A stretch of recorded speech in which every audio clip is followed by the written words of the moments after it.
Welcome everyone to this episode of the series of webinars that Wellspect and ISCoS are collaborating with.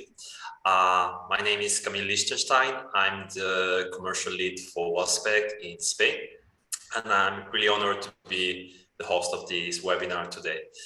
At Wellspect, we are passionate about raising awareness around bladder and bowel issues. So we really want to focus on the management of those and with the aim of making a real difference for people who suffer them. In today's conversations, we will discuss tips and tricks to succeed with transanal irrigation in spinal cord injury patients. And well, transanal irrigation, or TAI for short, is a therapeutic option when other treatments like medication or changes in diet and fluids have not helped. And this therapy consists basically in the installation of water into the bowel through a rectal catheter or a cone that will initiate the bowel movements and move the stools through the rectum. Performing this procedure regularly will empty the bowel effectively, and the bowel will remain empty until the next irrigation. So that translates into allowing the user to choose the time and the place to empty their bowel. And specifically in spinal cord injury patients, we know that constipation is suffered by up to 95% of the patients, and 75% of them also experience fecal incontinence. So clinical studies have shown that TAI can improve bowel constipation, reduce bowel leakage, and improve symptom-related quality of life. In this webinar, we'll have conversations with two experts from the UK to cover three main learning objectives, starting with the key factors to consider when initiating TAI, how to initiate TAI in spinal cord injury patients, and finally, we will move into the tips on how to successfully transfer from hospital care to home care and maintain adherence, which is a challenge in many patients. So to help me with this, I'm joined by two experts today who will share their knowledge and experience. So I welcome Jane and Helena. Hi, both of you, welcome. Thank you. And I will ask a few words from you, so we can start with Helena, if you want to introduce yourself. Hi, my name is Helena Gomes Delgado. I'm a registered nurse and work for the Hillingdon Hospital's Neurorehabilitation service. I am the ward manager, so I do get the flow of patients from an acute setting into the neurorehabilitation, especially the ones with spinal cord injuries and all neurological conditions that can affect bowel management. Great, welcome. And we also have Jane with us today. Jane, tell us who you are. Yes, my name's Jane. I've worked in spinal injuries for well, nearly 30 years, actually. I worked in the National Spinal Injuries Centre for the majority of those. And very recently, I've left to focus on my training company, JPEL Training, which part of that is still supporting patients with bowel issues and transanal irrigation, etc. So still in the industry, but not in the NHS anymore. Great. So I'm sure that both of your experience will be really helpful in this webinar. So we are gonna jump into it. We're gonna start with the key factors to consider when initiating a TAI program. So people that will be watching this webinar might ask themselves, what do I need in my hospital or in my setting to start a transanal irrigation program? So from an organization or healthcare provider perspective, which are the key resources that in your experience are required to start and run these kind of bowel care programs? Maybe we can start with Helena from the hospital perspective. Yeah, so when our patients come in, they come with their injuries, and sometimes they do not know what is the future in terms of their bowels management. and we have to start them on. The resources that we need is to have a good multidisciplinary team that will be able to together speak about this bowel regime and give the patient the understanding of his disability. One of the key ones is the psychologist, because we will need to get them to accept their injuries and to accept their disabilities at that point. Another one is to be able to have all the resources in terms of kits, medications, all the consumables that we might need for that, so that we can always demonstrate and have them ready to use. Another one is to be making sure that all our staff are trained competencies in order to be able to do that and to maintain that bowel management on a 24/7, and to be able to make sure that they know the risks and the factors that needs to be considered for the bowel management. Another one always involve our dietitian as well, because a proper diet at this point will be very important, and having all the resources in terms of guidelines, flow charts, and the NICE guidelines to be able to do it properly with up-to-date information, and to be able to always update our nurses on all of those informations. Those are quite the points that we need to have. Right. And Jane, from your perspective, obviously it's not a single person work, so I guess it's a team effort to get to the right point of treatment. What's your experience in that? I totally agree with Helena. It is about actually all the staff being trained. So as a specialist nurse, when I was the advanced nurse practitioner in bowel management in the spinal unit, it was important for me to be able to assess the patient at the right time for them to start it. But equally, I then needed the support of the staff to on a daily basis, because I wasn't there 24/7. So it was very important, as you say, for that everyone to be aware and to be able to support them. It normalizes it for the patient, and that really helps with that adherence and that, you know, that commitment. If they don't feel they've just got to speak to the specialist nurse about it, that it can be with carers, HCA, you know, whichever the structure of the staffing is. Yeah, I totally agree. And when let's say a new patient comes through your door for the first time, and you need to do that assessment to consider if TAI is an option for them, what kind of tools or resources you need to consider what will be the right bowel routine for that patient? We can follow with you, Jane, if you want. Obviously, there are tools like the decision guide, the dysfunction score, the NBD, but equally there's a lot about your experience, and you can tell if a patient is struggling with their bowel routines, they may be having accidents, they're suffering with constipation, or their routine is yo-yoing back and forth.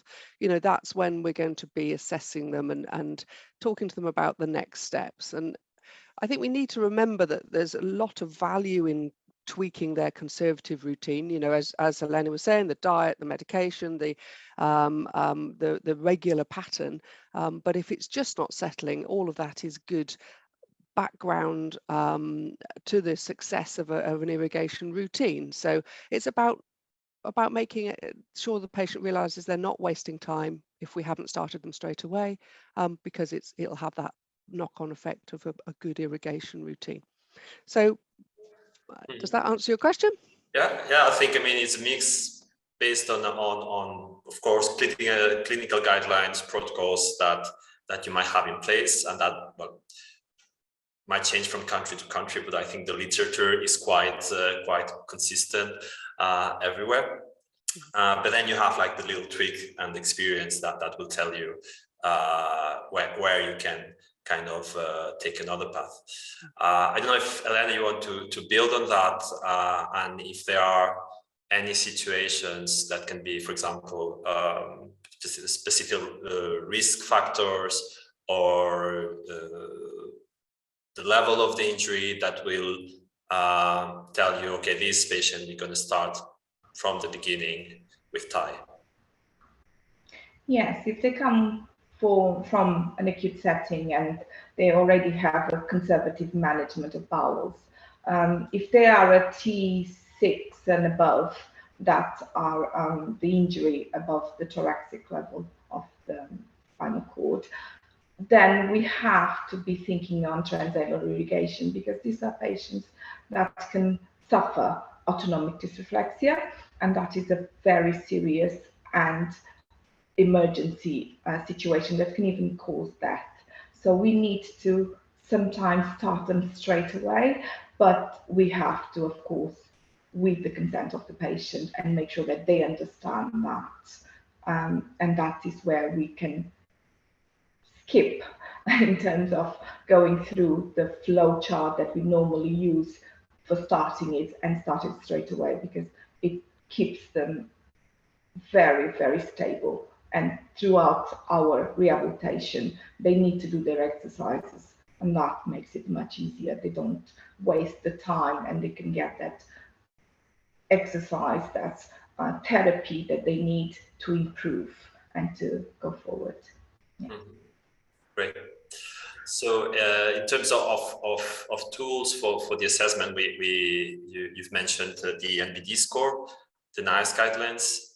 Would there be any other kind of scales that you use in your regular practice, like to assess before starting the therapy? Yes, we do. We do have the medical as well. We have to make sure that they don't have any reasons why they cannot have it, such as any existing bowel problems, or bowel problems, yes, contraindicated, or a surgical intervention within 6 months of their coming into us. We make sure that they are able to have it. The doctors normally are the ones who prescribe the transanal irrigation. We have to do it as a prescription. So it's a conversation and an examination into that. But we also try with the patient to see if they are happy to start it, of course. And that is the reason that sometimes can impact on not starting it. Hmm. Okay, so in that note, because that's we have different aspects in terms of accepting the therapy and then staying on it. So we're going to start the questions around the initiation of the treatment. So acceptance is key. So I'm going to jump to Jane and ask her what are the key elements for successful therapeutic education at the start. What are the things that are gonna help the patient to get to know the therapy and accept that? I think we need to just give them as much education as they need, and everyone learns differently, and so for some it's going to be physically looking at the kit, trialing it themselves, or if they're a high tetraplegic, that it's going to be performed with them, then obviously again understanding what what we're doing and what the reasonings are. And there's videos from each company that help to demonstrate with their particular products. But also sometimes if you have got another patient who's doing really well on it, sometimes it's quite nice from a peer support point of view for them to talk to each other and just gain a little bit more understanding of how it works and whether it works. But we have also got to make sure that they realize this is a commitment. This is not something they're going to do once or twice and it's going to be fantastic. Could be, but on the whole we do need to make them realize that they need to commit to doing it daily to start with, and then hopefully they're going to fall into a pattern where we can get them onto alternate days. And once we sort of hit that point, I think we've really got them committed and on board. Doesn't work for everyone, but on the whole I've found that really does help, that mixture of hands-on demo supported with literature A lot of them have the step-by-step guides, so they can revise that. As Helena said, the staff with the knowledge, it works well. Right. What about you, Helena, in terms of a newcomer, so to say, in the bowel care? What would you tell them to make sure that they are on board from the start? So if, as Jane said, is the education of the patient, make them understand every step of what they are going to be committing into, and understanding that is good for them and what are the benefits that they will take out of it, in terms of being independent and being able to continue their lives as they used to in a different situation. That is one of the things. I agree with Jane. Yes, of course, the staff has to know. There are patients that will be asking us all the time, do you know what is autonomic dysreflexia? Do you know what you're going to be doing? Because they are afraid of the fears that we sometimes put on them, so that they understand the consequences of not having a good bowel management. And I think sometimes we have to give them that black image of a not good bowel management, so that they can understand that what we're talking about, because we don't want them to go through that. And sometimes that is the way forward sometimes with certain patients. Some of them, as long as you give them all the information, they have their website, they can go through the guide, they can upload an app on the phone and they can go through it. And it's so easy and they kind of like it and they go onto it and there's no problems with that. But for those mostly, we then have to kind of get our psychologists to help us try to understand and try to break down those taboos that exist against it, to see if we can then make them understand the need for it, and then do the bowel care plan with them as their acceptance. I also understand that each patient is on a journey from the moment they got their injury, and they might have a different journey, so to say, from the moment they arrive to the bowel care unit, so to say. So what about, is there any right time to tell the patient or to start with the patient? There is, depending on the patient, depending on how we see the day going in terms of therapy. If they're having too much incidents in between throughout the day, of course, that is the moment we say, yes, this is the moment you need to start, because we need you to be secure. You don't want you to be in bed all day because you don't want to get up because you're afraid of an incident. We don't want that. And at the same time, we have to see the severity of their neurological bowel dysfunction, because if we don't do that, then we don't know which is the point that we're going to start as well. If they are at high risk of autonomic dysreflexia, we have to start it straight away. We have to make sure that we get them all the information and make them take the informed decision of starting it and committing to it. Yeah. My experience is slightly different because in the spinal units, we have lifelong care of our patients. So I think we have a bit more luxury of time, in the respect that we could probably tweak with someone's conservative routines for longer, because we know that we've got lifelong care with them. And sometimes people, I think, as you say, Helena, to gain that acceptance, sometimes they need to go home and they need to experience home, to see how their lifestyle, are they working, what are they doing, and actually then come back round to transanal irrigation.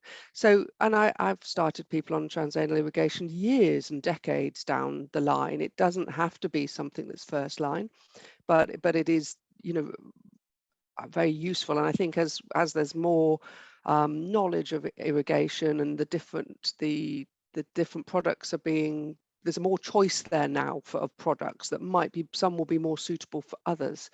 Our really low injuries, for example, our caudal equiners, a cone system is going to be better for them. But again, they may need to go home and accept that that this isn't going to change, and then come back to me, or when I was in the unit. So yeah, it's that when's the right time, what equipment do we need, and then that commitment. But as I said, it doesn't work for everyone. It's a bit of a shame sometimes when you think this should be perfect for this patient and it just isn't quite right. It doesn't get them into a good routine. So what are the main barriers that you encounter, so to say, for those patients that are not accepting the therapy, or are not managing to get on it even if they try? If you had to pick like the top reasons, what would it be, Jane?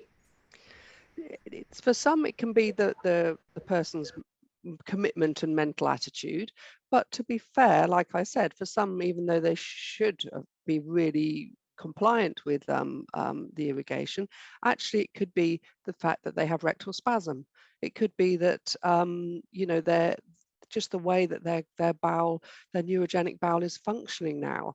So sometimes it isn't the fault of the patient. It can be just the fact that their body isn't accepting of the water. For some, just irrigating the water can cause dysreflexic symptoms, or can cause, as I said, that rectal spasm, which causes the balloons to be expelled. So we need to have that ability to problem solve with them, because it isn't as simple as starting someone without a neurological condition on irrigation. They do need that further support and that ability to tap back into experts that have had the experience of having to fine tune. And Helena, in your experience, because I understand what helps is to follow up the patient, know that you are on the other side of the phone, or on the next room, so to say. How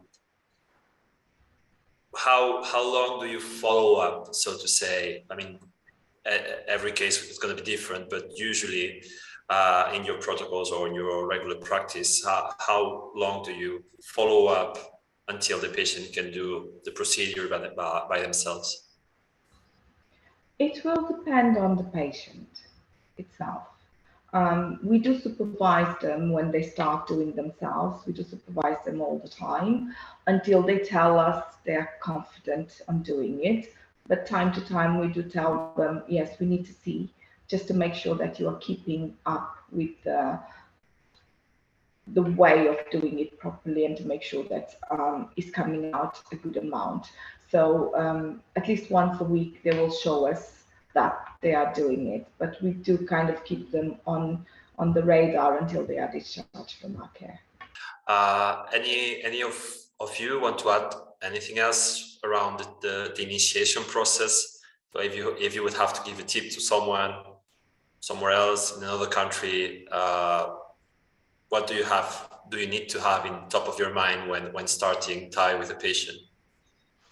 I think it's back again to that word of commitment. Sometimes people look at this sort of a device and think, oh, I can just do that once a week, or I'll keep that in reserve for when I'm not passing stool very well, because we've got lots of incomplete patients now, you know, arguably the majority.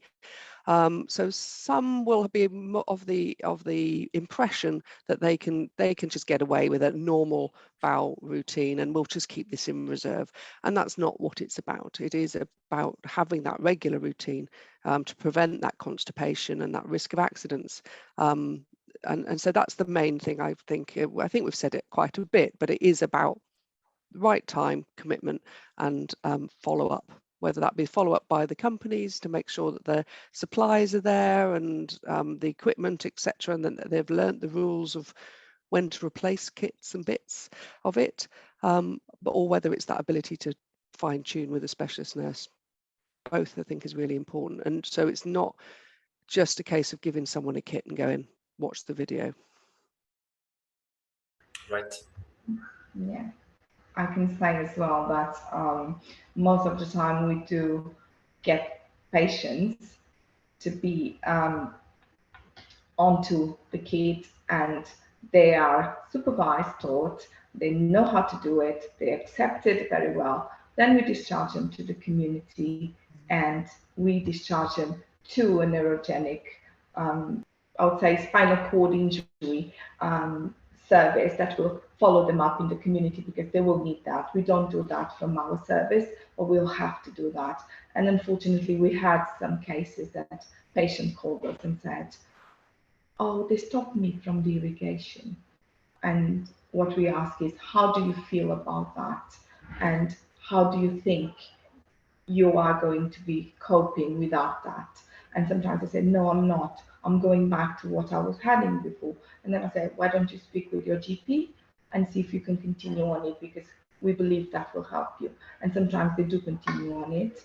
And some of them then follow through whatever the other service is telling them. But it's a bit sad that we start something and then it's not continue it for the best of the patients, especially the young ones with chronic equina that will never have that birth control.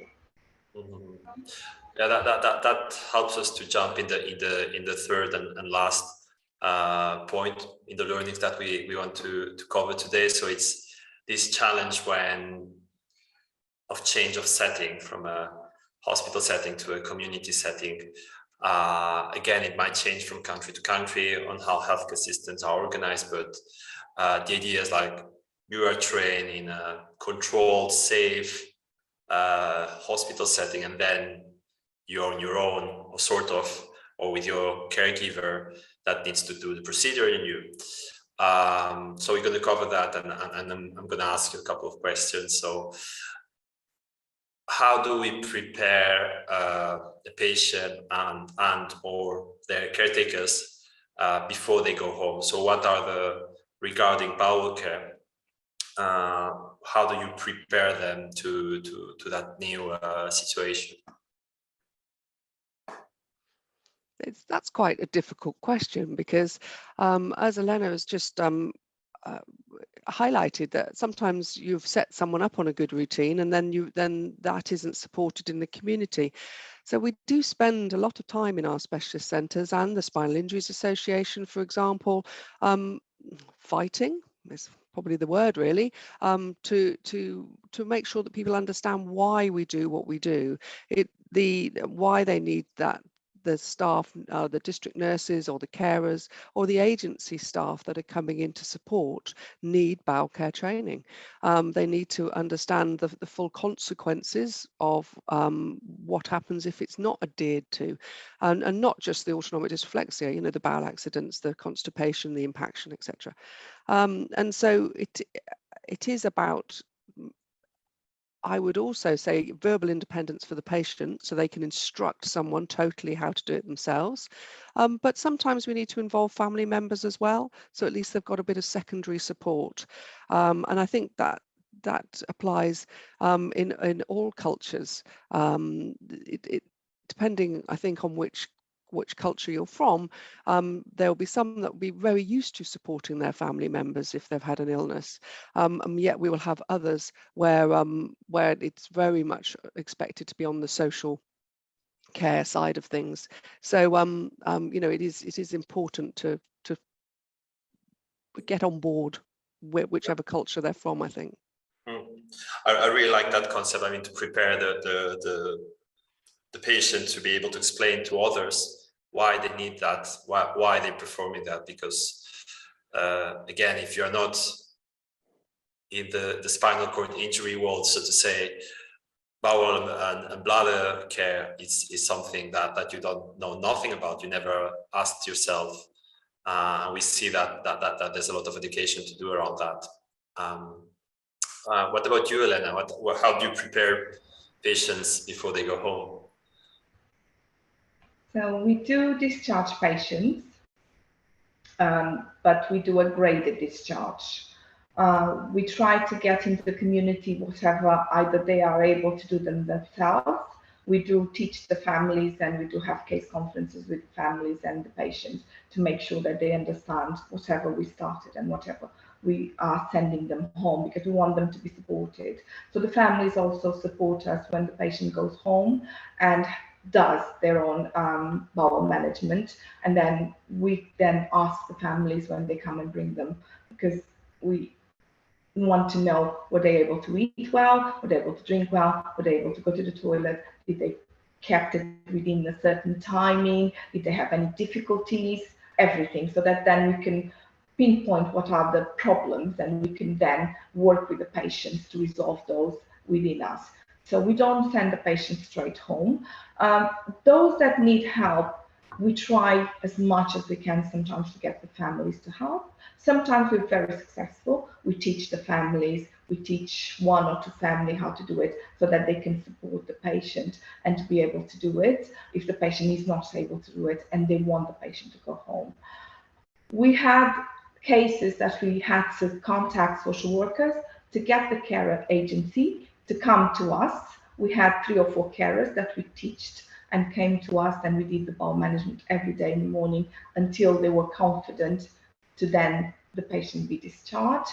And I had the chance to go into care homes as well for those patients that we cannot send home because of their high nursing care needs.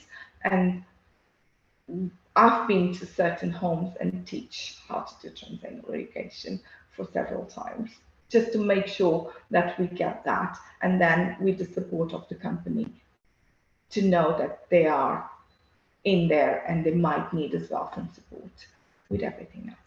So it's hard. It's hard. Sometimes some patients we cannot send home because district nurses will refuse to do it. Can it happen that someone do want to continue on the therapy, but their home setting is not the right one because their situation before and after the injury has changed? Does that happen? Very much so, actually. They're lovely and safe in the spinal unit with bathrooms that are appropriate for irrigation, and then they're being discharged home to their dining room or their lounge with a bed and a commode.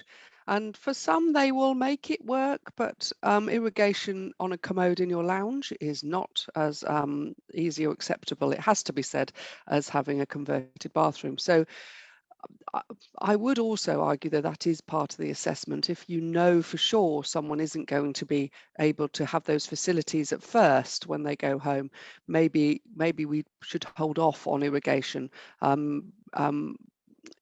until they can then come back to it afterwards. But yeah, the facilities is really important for irrigation and that routine. In our case, when we have a patient that can't go home because of those situations, and we have to provide them with the equipment that they need as well to be able to be set at home, then we identify that from the beginning. And what we do is we refer them to a slow stream rehab unit that they can stay a bit longer, give time sometimes for families to arrange for changing housing or having work done in the house, and that gives them that time and that possibility to do that. Patients will be well cared because on those slow stream rehab places, sometimes there's like care homes, but they continue to do the rehabilitation to them, and they know how to do bowel management. We normally send all our care plan for them, what we've been doing, how we've been doing, and how the patient likes it, how the patient accepts it. We tell the patient to tell them as well, to be able to make sure that they do it the way that they feel comfortable. And that way we can kind of anticipate that the family either arrange for a place for them to go with a better conditions, or else then they might stay in care homes, because we have to make sure that they have that care, because or else the quality of life is not good. I totally agree. I mean, there's not a solution for everyone. There's so many dimensions, and bowel care is just a part of the whole care. So that there will be, of course, a lot of variables on that. But when we speak about adherence to the treatment, because it's been a challenge, I think, around TAI to have people, users, to commit in the long term around the therapy. So, what, in your opinion, what are the key factors that might might provoke that a patient gives up on the therapy after 3 or 4 years of having successful results with it? I think the first thing is to question why are they moving away from it, because it is surprising that some people do that, as you say, 3, 4, 5 years down the line. So it might be about what circumstances have changed. For example, have they developed a pressure sore? So actually they're on bed rest. So swapping to a different form of irrigation may not be possible. It could be that over time they've become a little bit complacent about their whole routine, and so they blame the accidents on the irrigation, for example, when in actual fact it's their medication, their aging of their spinal injury is actually what's changed, and is then causing less success with their irrigation routines.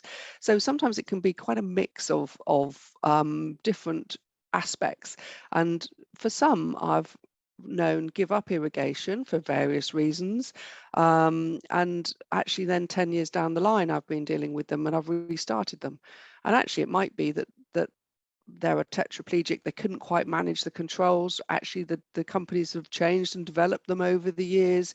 There might be a different one out there which gives them the independence. I've had some, for example, who the carers kept doing it differently, and so that was a problem for them. So once, you know, technology's improved, for some they could take out that variability of what the carers were doing because they could be more in control. You know, it can be a myriad of different things that takes them away from it, or it could just be it's just for some reason their gut has changed, and it's not moving the constipation through regardless of what they're doing, and maybe we need to go to the last step on our pyramid and go for a stoma, for example. It might be quite a few different things that cause them to come away from it. Yeah, obviously, I mean, it's bowel is not working constantly in the same way, even if in people who doesn't have a spinal cord injury. So the therapy might need to be adapted on that down the way. How about you, Helena? What are your thoughts around adherence or challenges that are in the mid long term of the adherence of the therapy? So we do have kind of our doctor do review our patients on a 3-month basis, the ones that have been discharged, to see how they're going, especially with their disability and spasms and other reasons medically. But sometimes I get, because she does ask them about the bowel regimes and the things that we have started and everything. As I said, most of those that have stopped for a while was because they were encouraged by other people to do that, by the other spinal cord services in the community, not because they did want it. Some of them, of course, did deteriorate and they went into other areas, but that is to do with the medical conditions, not because they would. I haven't had much people stopping it, definitely because of not working or not. When we start, we have to make sure it's going to work. And when you continue with it within our service, you make sure that it's working and that is better for the patient and the patient is happy with it. So it's a decision from the patient mostly, because informatively and as they experience it, it's their decision. So most of the time they'll keep on it until, if it doesn't work, we haven't had any cases at the moment for that. I guess we were speaking about commitment earlier. So I guess that if you get the commitment from the start, that's already a factor that will help to stay on the therapy. If the commitment is low from the beginning, that person is probably less likely to continue in the midterm, right? So I think we're kind of running out of time, and I actually learned a lot myself. Thank you both. I've got lots of notes here regarding the different topics, from the factors that you need to consider when initiating a TAI bowel consultation, so to say, from training from the staff, the guidelines, the teamwork, and the importance in the initiation of the therapy, where the commitment and deciding when is the right time to start with the patient have a key influence, so to say, for the success of the acceptance of the therapy. And then obviously in the adherence, there's so many dimensions to take into account: social, the setup in the house, the resources that patients might have that you can only know if you ask, and those questions are done in the follow-ups. And yeah, I would like for both of you to maybe give us your take-home messages from today's conversation for everyone that might be looking this webinar. And maybe we can start with Jane. I think it's just a summary really of what we've been saying, that it is about that commitment. But I guess my take-home message is, if it isn't working for some reason, ask for help, and fine-tune, and remember that everything we put in the top end influences what happens at the bottom end. And so hence it's all about knowing your conservative routine and tweaking accordingly. I think and that lifelong care is in spinal units is invaluable, and that's what I'd like to get across to all of the different countries that may listen to this, that we need to support our spinal units so they can support our patients lifelong. So, I mean, flexibility in the treatment might be a key takeaway in terms of not everything works for everyone, and bowel care have multiple things that you can tweak to get to the right point. So that's a very nice takeaway. Thank you, Jane. And Helena, how about you? What about you? I would say to all healthcare professionals everywhere in the world, just to make sure to get good guidelines, get to know all the products in the market, and make sure you understand the reasons that it is needed for bowel management of the patients, and make sure you don't be afraid to start conversations about it. Because patients sometimes they look reluctant, they don't want anything. But if you give them the right information, the right decision on the right time can make a very big difference to their life and to the quality of their lives. And it's imperative. Yeah. Great. Thank you so much, Helena. Thank you, Jane. We're going to wrap up. And again, thank you both for your time. It has been a very insightful discussion. As part of the Wellspect partnership with ISCoS, we have not only this webinar, but a number of podcasts and webinars that are already published, so that you can listen and view. So please remember to subscribe to the ISCoS YouTube channel, where you can get the alerts of the new content going on, and the things that will come in the future. You also can find additional free access CPD certified content on the Wellspect education site around not only neurogenic bowel dysfunction, but also other continence care topics. So I invite you to follow us on the different social media channels as well around your specific countries, so you get the resources that you need. And yeah, just thank you all for watching, and I hope that this webinar is going to be helpful to your day-to-day work, and we'll see you in the next episode. Thank you so much. Thank you.